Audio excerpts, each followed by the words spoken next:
why we're here. Again, thank you so much, Dr. Imel, for coming today. I'll do a brief bio of Dr. Imel. Dr. Imel, Zac Imel, PhD, is co-founder and chief science officer at Listen.io. And Listen.io is a technology company focused on using artificial intelligence to assess and improve behavioral health. Zac, you're also a professor and director of graduate studies in the Department of Educational Psychology at the University of Utah. You have many scientific publications. You have over 100 scientific publications, and your work has been funded by NSF, by NIMH, NIDA, NIAAA, PCORI, the John Templeton Foundation, and the Casey Foundation. You are co-author of the psychotherapy text, The Great Psychotherapy Debate, which offers a comprehensive review of the evidence for the effectiveness of psychotherapy. And you won the Early Career Award from the American Psychological Foundation Division 29, the psychotherapy division. And you're currently co-leading an NIMH-funded project evaluating the first implementation of AI-supported quality monitoring of crisis counseling. And we've through some of our projects, we've been so fortunate to work with you and work with Listen through a number of different implementation projects. And so we're thrilled to have you here today. So welcome. I'll pass the baton to you at this point. Thank you. Really nice to be with everybody and to see some folks I've worked with. And Ming Tai Seal is on the call, and we had couple years where we spent a lot of time together, and so it's very nice to see your face, and Greg, of course. So I'm excited to share a little bit of the work we've been doing. The talk that I'm going to give today it's a bit of a overview with an attempt at doing some conceptual framing of how I'm thinking about what I think is a bit of a mini revolution in psychotherapy research that we're in the middle of, for better or worse. And so maybe I will just, with that, jump in.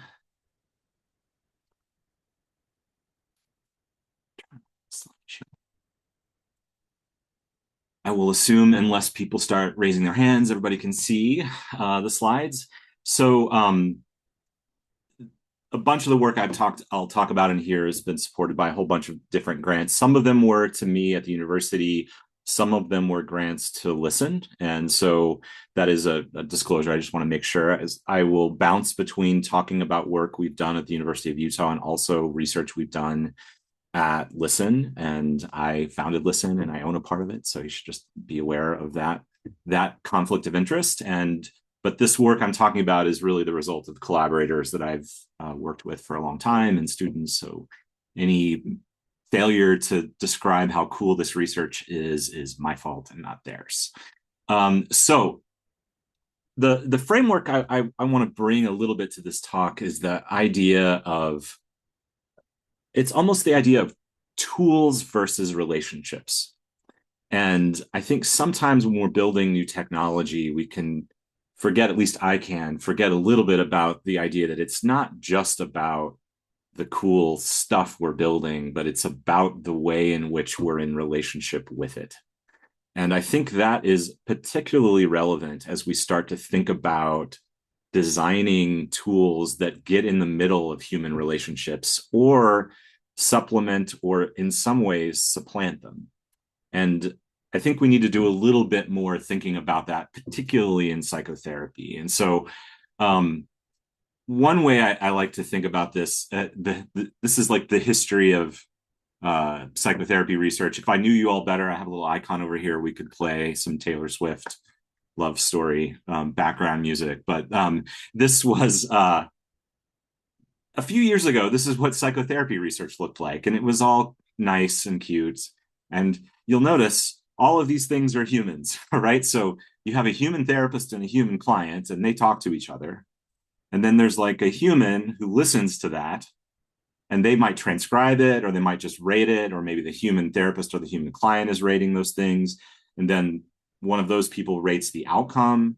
And it's this entirely human derived process. That's what it was, right? Now, the issue being, that's really slow. All of it is labor intensive. And you could pick any one of these points and say, well, gosh, I understand that we kind of need a human therapist, but it's really slow to train human therapists and they get tired. And wouldn't it be nice if we didn't have to have human therapists? Or, gosh, it's if we're doing research, it's really hard to train human coders and they get tired and they're unreliable and they can only do small amounts over long periods of time. So what we started doing a while back was experimenting with machine learning scientists. And this is back before AI was either cool or frightening. People just thought it was weird, right? They didn't know what we were talking about when we would say, well, what if we just automatically evaluated the content of a psychotherapy session? And the reviewers would kind of be like, what are you talking about? How would one do that? And so we started training what were early proto versions of the AI that everybody is familiar with and is getting shoved down their throats in every piece of software you have right now. Those same underlying technologies were available in early forms more than 10 years ago. And so we've been working with those in a variety of ways to try and evaluate the content of psychotherapy to make that easier. And so that allows you to do things like embed annotations of conversations directly in transcripts, do research on them, provide feedback to people for QI. We've worked with some folks in this group to do just that. It doesn't solve every problem in implementation science, even close, but it takes one problem, which is how do we measure what people are doing, and makes that a lot simpler. Because instead of having this full labor-intensive process, it's like a lot faster. And just one example of a paper we published this past year, at the end of past year, with this is data with Talkspace. This is around 20 million messages, 5,000 therapists, 200,000 clients. Every point here is the average active listening rating for a therapist. And what you see, and so there's 5,000 dots, you see a real wide distribution across all of these folks, where you've got some folks who are really, really listening actively, working hard, open questions, reflections, affirmations, things like that. You got some other folks, maybe not so much. And in the data we have, that was highly correlated. If you put all those things together, you could predict a lot of variability in satisfaction, engagement, and PHQ-9 as well. And so these sorts of tools where you automatically rate the presence of different types of interventions allow you to scale. You can do detailed process research on a scale that looks like implementation science to me as a non-implementation scientist. Where I was always frustrated with, we can do our little psychotherapy studies with 100 people in them and we can rate 100 sessions, or you've got massive amounts of data pulled from a medical record, but we can't have the level of detail about what's happening in those conversations. And I think that we're working towards a future where those sorts of issues can be solved if you can collect the data. But what's been interesting in the last few years, and really almost just in the last two, is that we're starting to see research and applications, and sadly more applications than research, on the large language model therapists and AI large language model clients.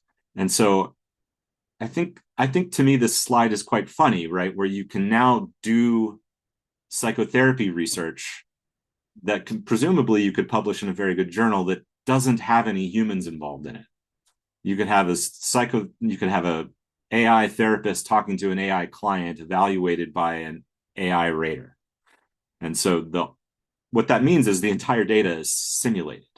And so what does that mean about how we're thinking about psychotherapy? And one of the things, just to full disclosure, as an undergrad, I majored in religion and philosophy before I got infected with psychotherapy science.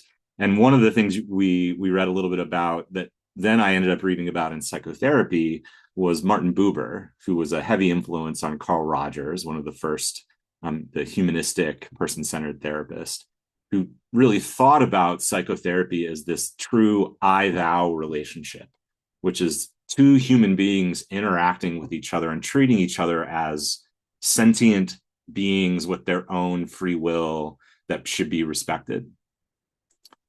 what happens when we start to treat our therapist as potentially a tool? I've talked a lot of with my friends and colleagues who are starting to work in this area where they're building these large language model therapists or clients. And I'll talk a little bit about why they would do that.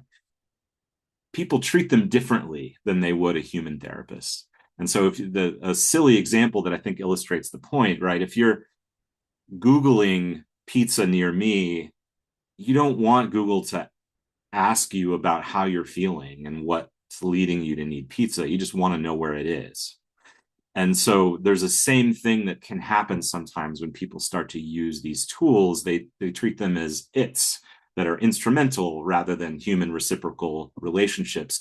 That affects both how they engage with them, but also how we think about training them. And so this little schematic gives you a little background to how I think people are starting to apply these concepts. And so this is just a little, every problem in the world can be reduced to a 2x2 plot, right? So you have clients who are human or AI, and you have therapists who are human or AI.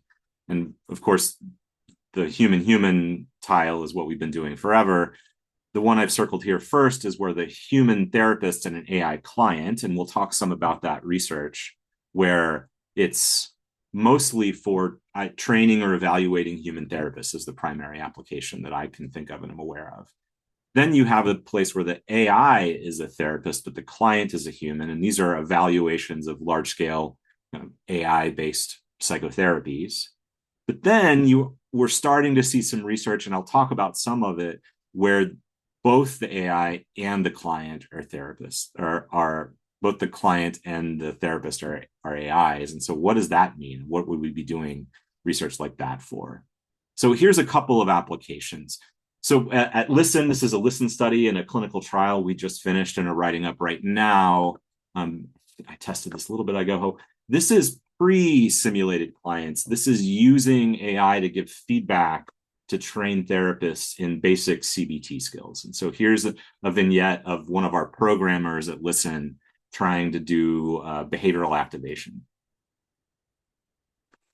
Rosie, I mean, come on, you can't just spend the whole day in your bed. Don't you know that's not accomplishing anything? You should at least get out of bed and try and do something. Go outside, walk a dog, find something to do for goodness sake.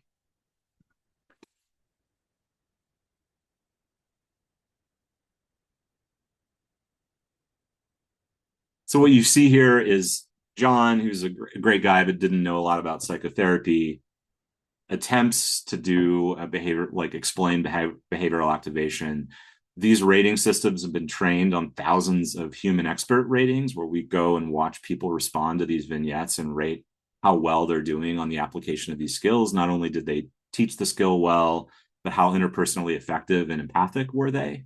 And so you get this feedback, you can watch some additional examples, practice a little bit more, and then here's John trying to do something here a little bit later. So, Rosie, what I hear you saying is that you don't feel well during the day, and because of that, you stay in your apartment, or you might even stay in your bed all day and just try and make it through the day, not doing anything. But by the end of the day, you feel even worse because you haven't accomplished anything. So what we want to do is we want to flip that on its head, and we want to come up with some target activities. It could be as simple as chores, or going and doing something outside, going on a walk, going and get some groceries. We want to pick out some of these target activities that can give you a sense of motivation, that can give you a sense of accomplishment throughout the day, so that you feel better and better as the day goes on and as you accomplish more things. How does that sound?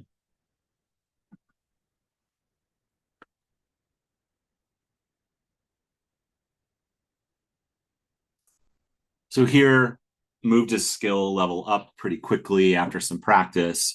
It's mapping it onto a bunch of behavioral anchors that the coders used to rate that. And you can very quickly get feedback, practice over time. And so we published a number of initial studies on that. We just finished a implementation study across a bunch of different public mental health clinics in the Pacific Northwest and around the country. with 64 different teams, 222 providers. We randomly assigned them to either a standard training or an AI supported training like the one you just saw, where they interacted with some of these different patients and got some background information. What we found, not surprisingly, was that confidence was fine in both. It doesn't actually take skill practice to improve confidence. But even though the AI training was asking a lot more of people, people still found it accessible. Often people found it nice to have ratings from someone who felt more a little distant than being supervised by a direct supervisor, but at the same time, it was a little bit odd being rated by an AI. But it really helped demystify some of the ways in which they could respond and help them shape some of that behavior. We've showed that there was improvements in different types of symptom outcomes in the clients that our therapists tracked, as well as working alliance and other sort of functional recovery outcomes compared to the standard training. And so it does look like, as consistent with learning science, that if you give people proximal, reliable feedback, you can improve their skills. And we're writing up some of this and working on doing some mediation analyses, looking at how improvements in skill use over time related to both behavior in session, but behavior with clients as well. At Listen, we've been building out a lot of these, and so we're doing research on different sorts of trainings where we're working with experts in things like suicide prevention, ACT, DBT, motivational interviewing, other sorts of skills. We're trying to identify key skills in different trainings or treatments and then allow people to practice those skills repeatedly with feedback. We have another line of research that came out of the university, and now we're doing at Listen, where these are not pre-recorded vignettes. These are simulated large language model based clients where you can create different personas depending on the profile you want, and then practice with them, where you can have an ongoing conversation with different types of personas. And each time you have that conversation, it's going to go differently, and it depends. And some of it's random. Sometimes they're more responsive and less. And then over time, we're shaping your behavior. We're giving you feedback. This one's focused on basic active listening skills within the context of motivational interviewing. So it's labeling each skill that you have and giving you prompts depending on how that works. Then we track that skill use. We give you access to that transcript, label it, and then give you feedback over time that gives you a sense of how you're doing.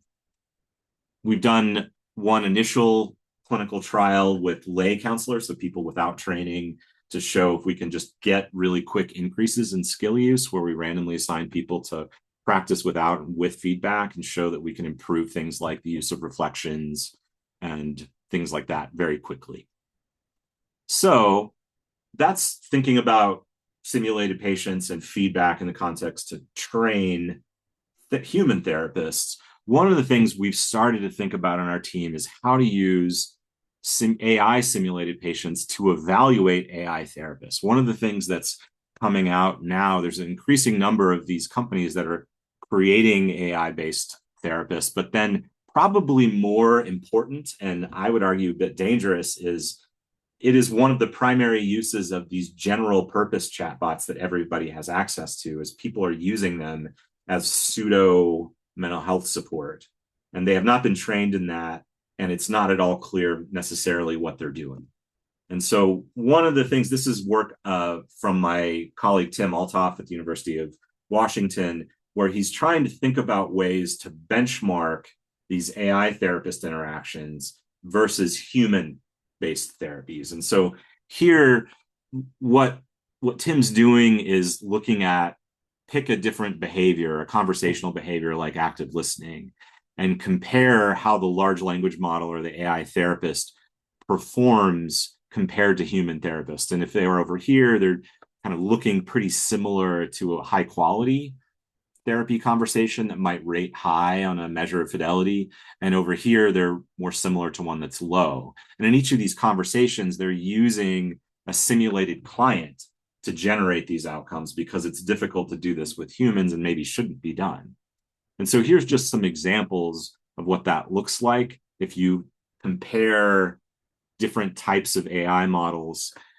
what they look like is they're doing a lot lower amount of problem solving work and advice giving than a high quality type session might look. But then if you go back in the other direction, they're doing a lot more reflections on strengths, like a lot more than a human therapist doing. And this is kind of consistent if you think about what these chatbot models do. They're very focused on validating and making you feel supported. And some people have started calling that problems with syncopancy, where they just really amplify whatever it is you say to them. And so one question we've thought about is, well, at some point, is just being reflective and reflecting on strengths maybe a bad thing and maybe too much, where it's not pushing back on certain types of things? And one way we've started to look at that question is in the context of testing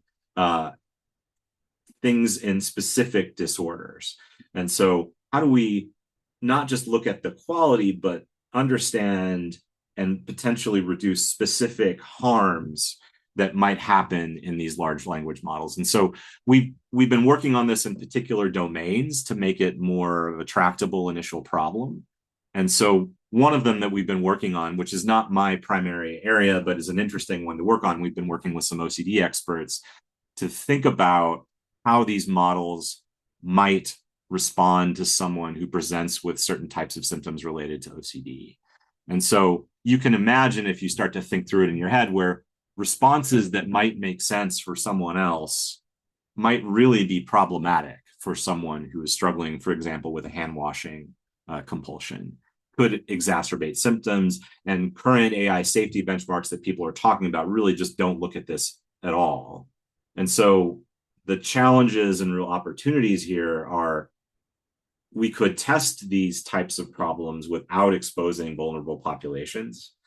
We allow one of the really complicated things in a lot of these AI models, they are often built and evaluated based on one response, one volley. So you say something, it evaluates it and looks at how good someone liked the response, but they're not looking at how long over time, over 10, 20, 30, 100 talk turns, how are these models doing? Then you can then improve this multi-turn AI evaluation by looking at some of these types of problems we'll talk about. So, for example, what we've tried to do is, one of the hardest problems is trying to make sure that the simulated patients you build are similar to actual real patients. And how would we do that? And I think this is a problem we haven't even come close to solving yet, but I'll talk a little bit about a version of that we've been doing. We want to try and capture the diversity of actual clients, a wide spectrum of different types of scenarios, different engagement, different types of demographics, other conditions, but we also want to incorporate a range of different types of behaviors and personas. So you could think about it, there's different types of OCD presentations, but there's also then just different styles of interaction. Are they more adversarial, where they're pushy and resistant, or are they more compliant? And so the way we've worked on building some of the current simulated patients and clients we're working with is, we first initially pull a disclosure, a persona from a Reddit post on OCD. We then use that as a prompt to create a situation using an LLM. So we create a kind of clear prompt. Then at the same time, we utilize measures from the Yale Brown, like a standard measure of the OCD, to create this client vignette. And then that forcing some diversity across a number of the different outcomes and styles. And so we've done some initial work just getting ratings of how authentic. We had some experts in OCD rate these patients as they talk to them, that this client appears authentic, that they might be a real patient I've talked to, that they stay in the role, that they answer questions in a natural manner. And so some good initial data that is helpful. The problematic scenarios that we've identified so far that we see a lot, and I'll show some examples of this here in a second. We get a lot of examples of colluding with compulsions, where the bot, rather than challenging a person, or at least not engaging with it, will go directly with the compulsion. They'll encourage avoidance, reassurance seeking, over focus on intrusive thoughts. A lot of behaviors that a person who did OCD therapy with someone with OCD would really encourage, and that is not a great idea. And so here's just one example of that type of behavior, where we have something like, okay, the client's saying, I'm really struggling a lot lately. I can barely go outside because I'm tired of touching. It's exhausting. I can't trust my own perception. And then conversation goes on. And here's where they're being a little bit more persistent. I really feel that keeping my environment clean is the only way I can manage this. Can you help me find ways? And then quickly the bot just goes into saying, well, we can certainly welcome developing strategies to help maintain that. One approach could be structured cleaning routines. And so they've basically gotten into engaging the compulsion that the person's going with, and it goes on from there. So I think one thing that we've tried to start thinking about is, as these types of tools become more common and become things that we start to think about how to evaluate when we're implementing them in systems, is we have lots of really good tools. They're labor intensive, but we have good tools for evaluating mental health treatments. We have measures of MI fidelity, we have measures of CBT fidelity, we have measures of all sorts of different things. And those can be done by humans, they can be done reliably. But if we try and use those tools to evaluate what a AI-based therapist is, they may miss some core things. These fidelity tools assume that the person is a human and is managing the things that a human might typically manage. And this is this classic quote from a early psychotherapy researcher, psychodynamic therapist Hans Strupp, that the therapy happened, but it never really occurred. And what we can see in some of these conversations is, someone will bring up a key symptom, and the bot will learn to be really, really, really adherent to a CBT measure, an MI measure, but they'll miss some of the core things that a human therapist would never miss. And so I think we have a lot of work to start to think about, how do we evaluate this new type of technology we have that is going to be very different from the one that we've relied on, which is human beings with licenses and things like that. And so I know we wanted to try and have some time for questions, so I have some more stuff, but I'm happy to wrap up here. I did want to mention one thing. My research group just published a paper, and I'm happy to send a link to this in the chat here in a little bit, or to the coordinators. That's in Current Directions of Psychological Science. That's a paper that is a framework for thinking about different forms of automation in psychotherapy. And it outlines almost like how you would think about a self-driving car. There's everything from, if you're thinking about cars, there's everything from, oh, a little light goes off in your side view mirror to tell you that something might be in the side, to fully self-driving. And in AI and psychotherapy, there really is a similar continuum. You've got potentially just annotating psychotherapy conversations all the way up to full collaboration or replacement of human therapists. And so in that case, the risks and benefits and ethical considerations between those different types of applications are really different, and we need to be thinking about them in that way. And so my hope is that this sort of work will be useful, and as we start to create new tools and do more cool stuff. So with that, I'll take a pause and see if there's questions. Yeah, thank you so much, Zac. And we would love if you send us that paper. If you're welcome to stick it in the chat, or if you want to share again with us, and we can distribute to attendees, that would be fantastic. Really lovely presentation. It's really interesting. I've been familiar with Listen and have seen some of the platform, and it's cool to see stuff that I'm not yet familiar with, particularly the different training features and the different vignettes and whatnot. So Thank you so much for sharing that. I did see that, Greg, you put a question in the chat, and certainly I want to open the door for other questions as well. But Greg, did you want to pose your question? Sure. And thanks, Zach. As usual, you guys are doing really innovative work and appreciate that. Um, so I'm wondering, about the nature of, um, people's responses and wondering if there are any fMRI studies that compare brain activity for clinicians and patients during human therapist versus AI therapist interaction. Yeah, if there are, I don't know of them. That's an interesting way of thinking about it. What I definitely we now have, and I would assume, I'm not sure if people are following this area as closely as I am. There are really only a couple of actual clinical trials evaluating full large language model therapists at this point. There is one that's came out of the Dartmouth group. I think Hines is the first author, and I'm forgetting the senior author. And that was doing a waitlist controlled comparison. And then there is another one that's coming out of the Slingshot AI group with their therapist called Ash, which I think is in a preprint. It just came out. And similarly, I think that one wasn't even controlled. It was more observational, just showing, people talk to this thing and they feel better at the end sort of result.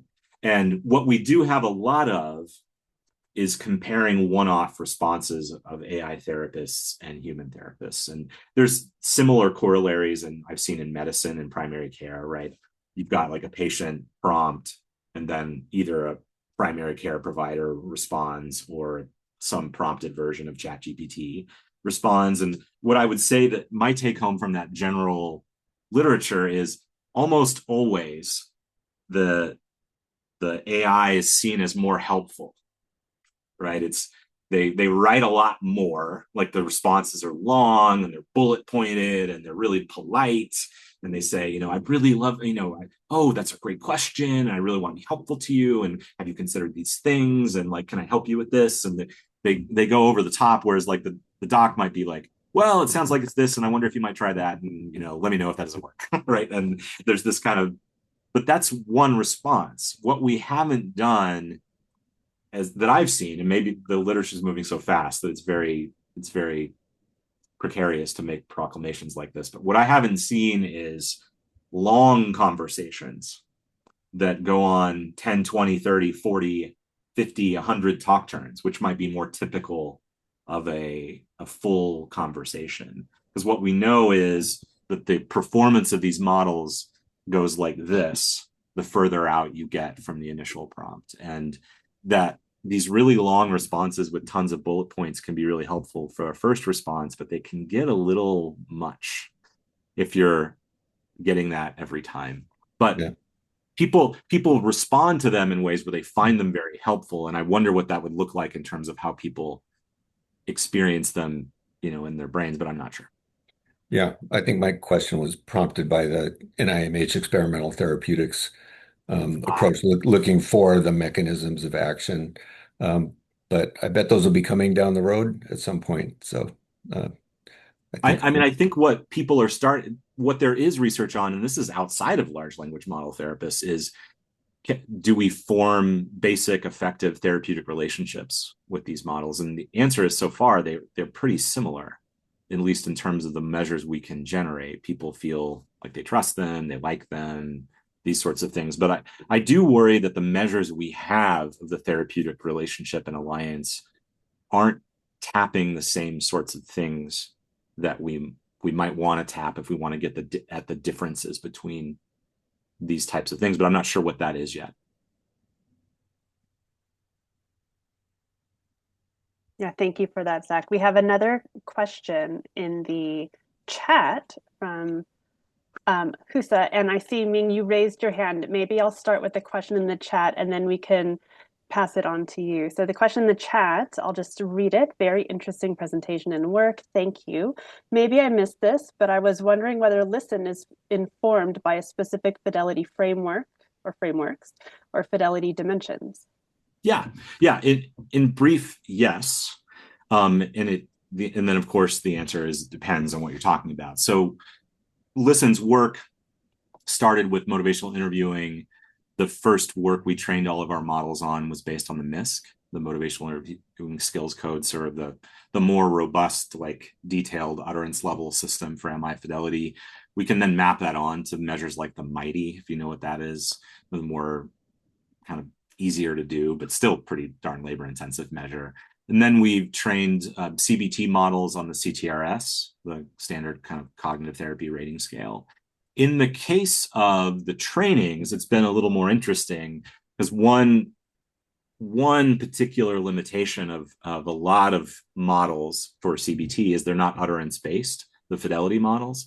And so there is no utterance level fidelity system for the CTRS that could rate whether or not this specific statement that you've made is adherent to CBT. And so what we've done in each of those cases is work with the expert trainers to more or less start with versions of the CTRS, the items, and then boil them down into utterance-based responses given the patient profile you're working with. And that kind of varies across the different types of things you're doing.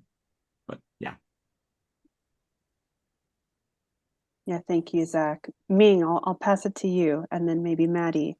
I saw your hand go up. Thank you. So Zac, fascinating work. So we worked together, gosh, many, many years ago. I think before Listen is Listen, so that was that long ago. I wanted your thoughts on whether AI could serve as a peer supporter. It seems the literature is pretty strong, like a well-trained or good peer support. Oftentimes, I think people with lived experience can provide support to the person seeking help or receiving help from therapist. But it's hard to find people with lived experience and train them and have them being able to show up at appointments and provide the kind of support that could be, effective. So what are your thoughts about that? I have a couple. Maybe I'll start a little bit sideways and then get back to that primary question. So I think in some ways, could you build such a peer, like an AI-based peer? For sure. And I'm aware of things like that. Could you do a good job of simulating what they do and say? Yes. And I almost wonder if it's the exact wrong use case because it undermines the very thing that peers are supposed to be doing, which is this sense of shared experience, which oddly the bot would do, but it would be by definition lying. Like it hasn't had those experiences. It could say it has, right? And it could learn. I mean, you could create a profile that is a peer who's had X, Y, and Z, and you could train it on a bunch of data from the types of things peers would say, and it would say those things. And what I'm wrapping my mind around like what that would mean exactly. I mean, it feels a little bit like the kind of AI girlfriend or companion thing where people might like it at some level, but I'd be curious about ways to measure the distinction between feeling universality with an AI that is simulated to connect with you and versus one like a real connection with a human peer. And I'm both like feel like we could figure that out somehow and worried that it would be very hard to find any differences. What I was going to say is where I am aware of ongoing work that I'm really find interesting is using AI to support peers. So one of the things you might be worried about with peers is like, yes, they have a lot of skills related to lived experience, but it's harder skill them up in different styles of communication or more evidence-based practice we might want to use. So what if we could build frameworks and systems that would support them and give them that feedback in an ongoing way to help shape their behavior? So maybe we get the peer part, but we'd also get them functioning maybe at a level that's similar to a well-trained person. And that there you get the best of both worlds, right? But I think we really need to think, this is where I was trying to get at with this I, thou, I, it thing in AI relationships, where it seems like the issues we're having are when people start to treat these AIs as if they are other humans and they start building relationships with them. And then problems ensue, right? Because they aren't humans and they do things that you wouldn't expect humans to do, and they will say things and lead you down paths that might be problematic. And so I'm worried about such a thing, but I don't know. Maybe if done in the right way. I really appreciate your response. I think it's a brilliant idea of having AI to support the peer. So Yeah. thank you. Thank you. Yeah, thank you both. Maybe we could squeeze in, Maddie, your questions, and depending on how quick it is, Prerna, we can go to you next. I'll try and be fast. Thank you both. Go ahead, Maddie. Yes. So I'm not in the therapy space. I'm in the IO space, but we partner with InStep. I'm at UCF. I was just wondering if you guys had the opportunity with Listen to partner with any more assessment centers, because it seems like your software would be very applicable in that space and understanding kind of like those role play opportunities. I was wondering if you guys had. What I should probably know this, but what do you mean by assessment center? Assessment center just is basically like a battery of tests, whether that's interviews, role play opportunities, surveys that companies will put applicants through, whether that's like a leadership development opportunity and they're used for training or for like selecting officers. You'll see them often in like the police and law Or like enforcement. interview and selection sort of. Yeah, I mean, the answer is no. And if anything, we're starting to experience pain from the amount of AI that's involved in the hiring process right now at Listen, because most of the application materials we appear to get are AI generated. But and then people are always shocked when we interview them and we're humans that are on the other end of the interview. So I would assume, I know a lot of that work's ongoing. We haven't done that. We've been more focused on evaluating for better or worse, the therapy stuff. Thanks. Yeah, interesting question, Maddie. Thank you. Prerna, maybe we can sneak in your question. Thanks, Marissa. Hi, Zach. So nice to meet you. Great presentation. I'm Prerna Martin. I'm the Director of Program Evaluation and an Assistant Professor at the Baumer Institute for Children's Behavioral Health at the University of Oregon. And we are training a new bachelor's level workforce to increase reach of mental health interventions for kids and embedding them in child-focused settings. So, of course, we are constantly thinking about, tools that we can use to scale training, scale supervision, get our students to competency. I have two quick questions. One on your tool that can help like a potential practitioner up-level their skills. Can it take into account like where they are developmentally in their training and adjust accordingly? So somebody who's just started a training program, somebody who or is further along or is actually in the workforce. And the second question I have is, do you have a parallel product right now for training supervisors in evidence-based supervision practices? Because when we send this workforce out to community settings, they're trained in all these great evidence-based interventions, but often the supervisors there do not use the parallel evidence-based practices in their own supervision. So It's a great question. And I will say it is not the account managers and teams that we have at Listen. It's when things get kind of pushed up from the first level of review, often it'll be because a supervisor disagrees with some of the feedback we've given. Interesting. And I don't want to sort of create the impression that somehow our feedback is 100% effective all the time. It absolutely is not. Just like a human rater that our models are trained on, it sometimes makes mistakes, and there will be times when a supervisor emails us, and our response is absolutely, we missed that one, right? And we take that feedback in and use it to make it better.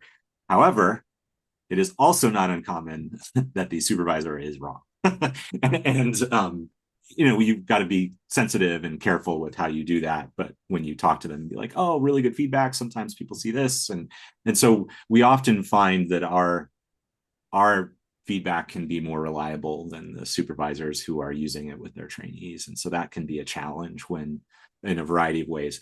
We couple of questions. One of them is, in principle, and something we're working on right now, is how to dynamically adjust the difficulty of the patient profiles to work with where the person's at. Because if it's too hard when they start, it'll be discouraging and people will quit. We have built all of the trainings we've started with to not assume any knowledge at all. And so we basically build them as, forgive the sports metaphor, as like the T-ball version of learning how to hit, right? And what I would say sometimes is, even for experts, the best hitters in baseball hit off tees their whole life. They never stop. They always are in getting reps to practice their skills. Steph Curry didn't stop shooting 3-point shots because he got good at it in practice. The reason he's good at it is because he shoots all the time. And so a lot of the basic skills that we have people practice in these trainings, I think, even though they can be done with beginners, are useful for experts as well. But I do think we need to be working on building and in principle, that's true, and something we're working on, where they can take someone who's ready to do something a little bit more challenging, and that might even keep it more interesting for them. And so did I hit everything you asked? I think I did, but I may have missed something. Thank you. Yeah, I will definitely be following up with you. It's great to connect. Thank you so much. Yeah, thank you so much. We're nearing the top of the hour, and so I might have us wrap up here with the end of that question. Thank you all so much for your brilliant questions, and thank you, Zac, for joining us today and guiding this discussion and leaving such wonderful time for questions. I'm curious, if folks want to get a hold of you, what might be the best way they do so? My university email is online, but the easiest one to just say quickly is Zac@Listen. Okay, fantastic. Thank you so much. And that's helpful for us to know if folks, if they weren't able to catch that but want to reach out to you, we can be. Oh, there you go. You're so quick. You plopped it in the chat. Well, again, thank you so much for coming today. Thank you for the really fantastic presentation. Appreciate y'all having me. Yes, of course.